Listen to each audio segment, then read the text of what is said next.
Alrighty then, welcome back to Tiny House and Off-Grid Resources.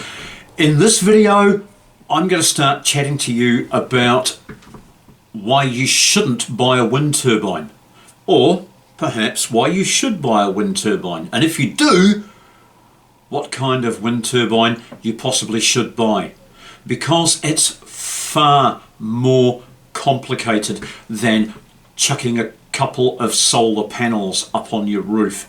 Everybody's doing that. As you drive around, you'll see solar panels probably on a good 5 to 10% of residential homes nowadays, because it's got easier, it's got cheaper, and it's become more socially acceptable. But trust me, there's still people out there who have an issue with wind turbines. Big high-speed wind turbines are noisy. Some people don't like how they look. You can easily upset your neighbours by investing in a giant wind turbine and erecting it on your property. So to avoid that, I started small. 10 years ago, I put my first homemade turbine up the pole in my garden, and it was no higher than the tree that it was standing next to. So I knew that it was never going to be particularly efficient. The reason I made my own was, hey, that's how I roll. I do like to make my own devices and test them and improve them. So I created something that had many forms of adjustability in it, so that I could tweak it and make it work for my situation. Over 10 years I did that, but never achieved spectacular results. I did once have it lose a blade, and I never found the blade. I've asked the neighbours, I've looked on rooftops, I've looked in trees, and it's never come to light. But anyway, that's the deep dark past. What I've been doing over the last few weeks is actually taking down my old wind turbine, the one that I made, and I'll retire that to a corner of the shed. And what I've replaced it with is one of these now very affordable Chinese wind turbines. I was a little bit reticent to get involved with them in the early days because, hey, they were around 800 to 1,000 New Zealand dollars. That's different to the US dollars if you happen to be in the US. Although the US dollar isn't worth what it was 10 years ago, so the prices are now possibly quite similar. I just paid $199 for a 400 watt turbine. I couldn't say no, I had to have it. So I got it, and in previous videos, one of those that you'll see up here, it explains how I took it apart and checked everything out before I installed it, because I wanted to make sure that it was going to be as good as it possibly could be without doing any modifications to it. So I took it apart, I waterproofed it, I greased it, I took steps to protect it against corrosion because it's in a very aggressive environment up there in the wind and the rain and the day and the night and the sunshine for all that time. So after doing those things, I put it up the pole a week ago, and it's been settling itself in. We haven't had any spectacular winds over the last week. The most we've had is a couple of 30 km/h gusts, and the main prevailing wind has been about 20 km/h.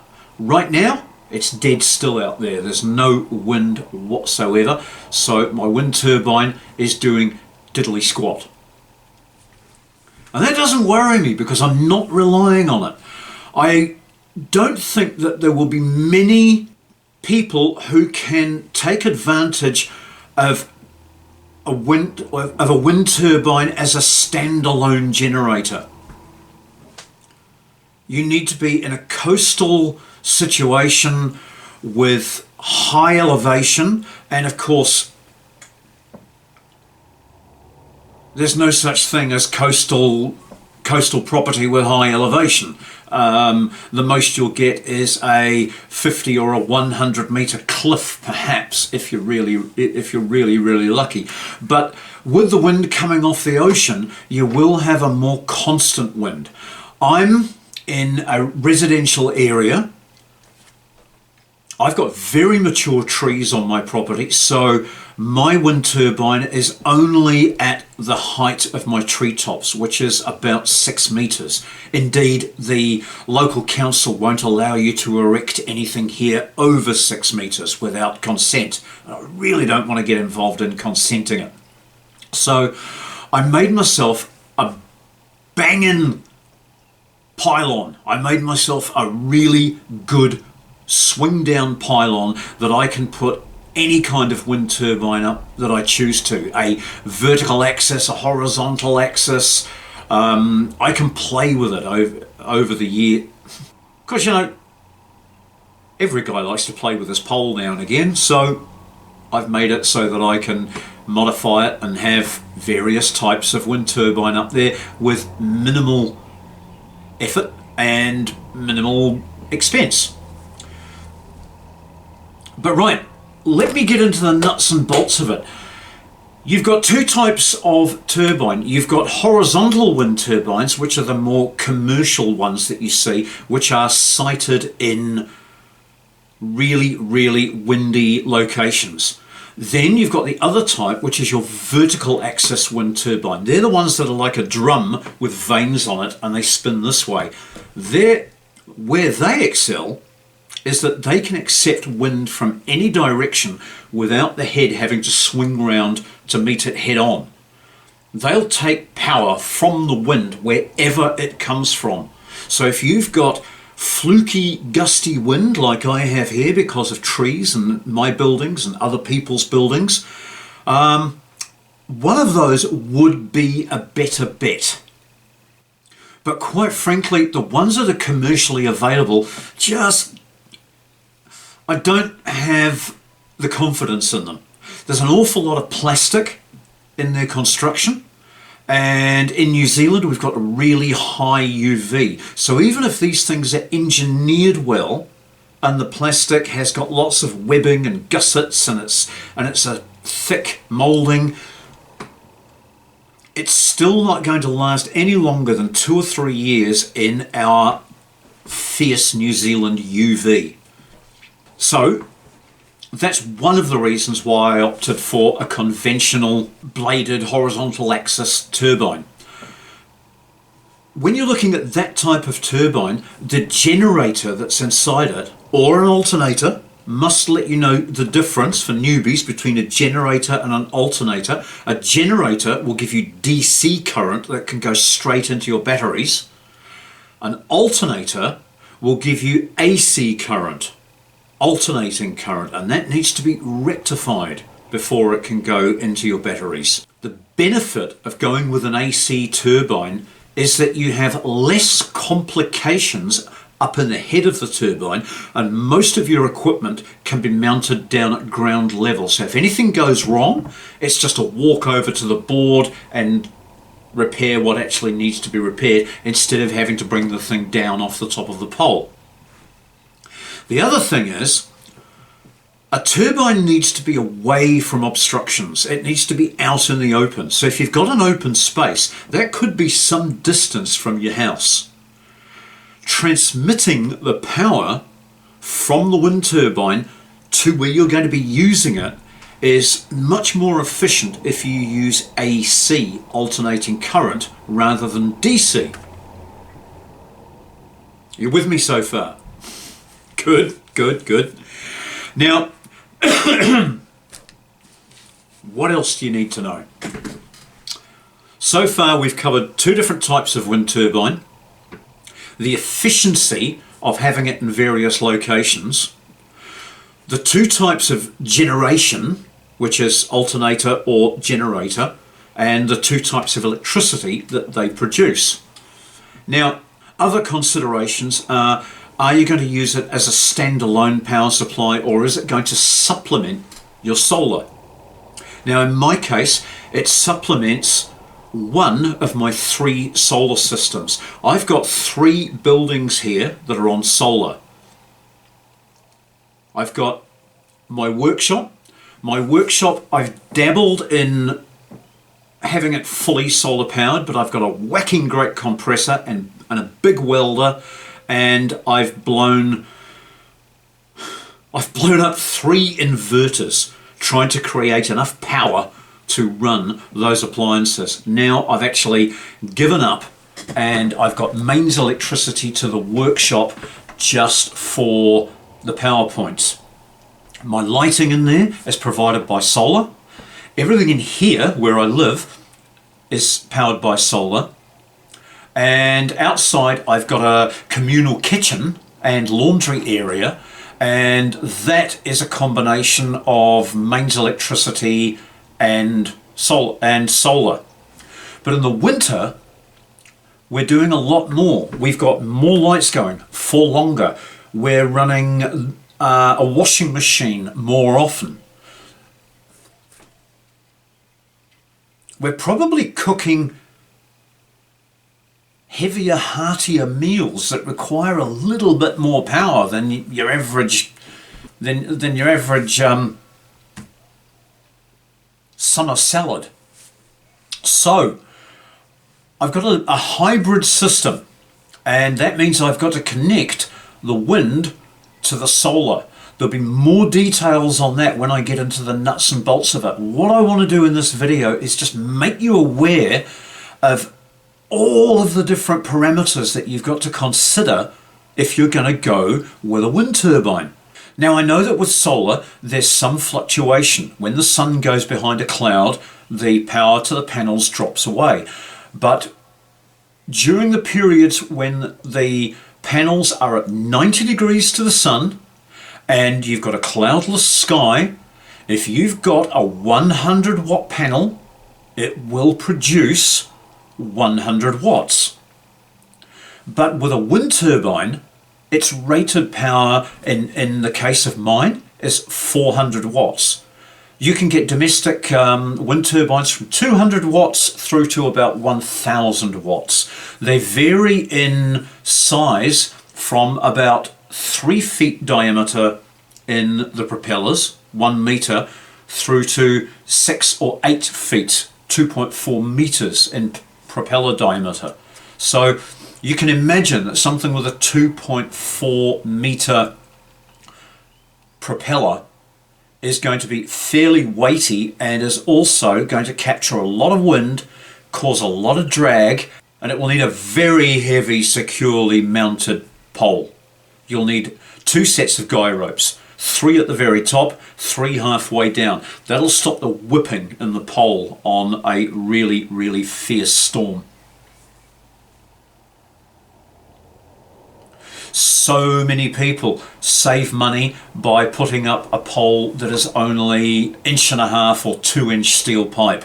I didn't want to do that myself, so I opted for 4 inch. I've got a nice heavy 4 inch pipe going up for the first part of my pole, and then I have a short extension on the top that takes the flange that the turbine is mounted to. That flange is designed to go onto a 1.5 inch pipe. So I've gone from 4 inch down to 3 inch, 2 inch to the 1.5 inch flange on the top.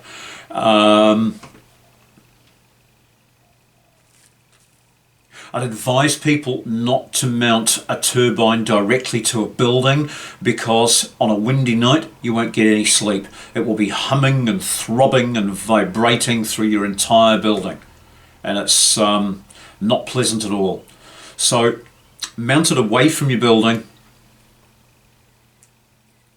Be aware that it's possible that one day it could get struck by lightning, and there's really no way to save a wind turbine that gets struck by lightning. If you get a direct hit, you'll lose your turbine, but at least you won't be transferring that energy down and into your house.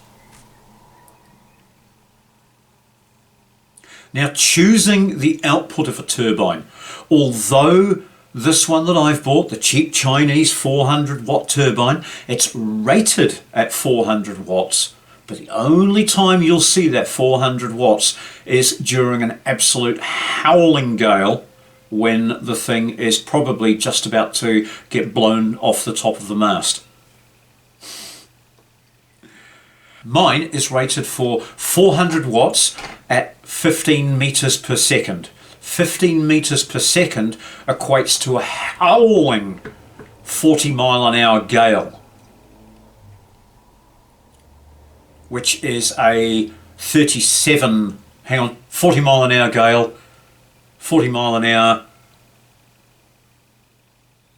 67-kilometre-an-hour wind. So that's pretty brutal. Most days it spins but doesn't generate a damn thing. It won't start generating until you get to 12 meters per second. It starts turning at 2 meters per second. When you read that on the box, you think, oh great, 2 meters per second, I'm generating from then onwards. You are generating, but you're only generating 5, 6, 7, 8, 9 volts. You can't charge a battery unless your charging voltage is higher than the voltage of the battery. So if your battery's starting out at around 12 volts, you'll need to get 12.2, 12.3 volts to get anything going into it. As the battery tops off at about 13.8, a wind turbine is going to find it harder and harder to do that, because chances are the wind really isn't going to give you a spin that will allow you to get the voltage to get it up to around 14.5 volts to charge your battery to 13.8. Indeed, I want to show you something. Most days, my wind turbine puts out around 10 watts, which is the same amount as this tiny little solar panel can do. So if you need power and you're in a sunny location, solar panels are the way to go. Even a cheap budget Dick Smith J-car thing like this will generate electricity more often than a wind turbine will. But in the winter months and at night, of course, you're going to get very little out of a solar panel. So that's where wind turbines come in. So really, to sum it all up, two types of wind turbine, many different sizes of wind turbine, two types of electricity generated by your wind turbine, various methods of connecting it in hybrid with your solar panels. You can do it with the regulator rectifier that comes with the solar panel, but they are very cheaply made, and if you connect that to your batteries, it's going to give your other regulator, your other charge controller, false readings. It's going to confuse the solar, and the solar won't quite know what to do when it feels power coming in from an alternative source. So to get an effective hybrid system, you really do need one of the fancier, more expensive hybrid controllers. That's one that's got two inputs and one output. It's actually it's actually two controllers inside one box. They're both MPPT, which is maximum power point tracking, as opposed to PWM, which is pulse width modulation. I don't want to go into too many details about the two. It's just that MPPT is much more expensive to buy, but far better for your batteries, for the lifespan of your batteries, for the quality of charge. MPPT will give you maximum power point tracking. That means that if you get excess sunshine or excess wind, the excess voltage gets converted into amps, which charges your battery. But with a PWM, it stays as volts and doesn't get converted to amps, so you get less charge over the course of the day. I hope you're with me on that. There's loads of videos that you can go to on YouTube that will explain in detail the difference between the two types, but you need to be a little bit electronically nerdy to be able to comprehend it. Just trust me. MPPT, you pay more for it, it's far better. It's far more worth having. So I hope that that little ramble has clarified things just a little and prepared you for my next video, where we're going to be showing you some numbers. I'm going to have the camera out there and we're going to be looking at the screen on a nice windy day. We're going to be watching the charge come in. I'll explain to you what all the numbers mean. And once again, I'll probably hit on some of the little details that I've just mentioned to you now.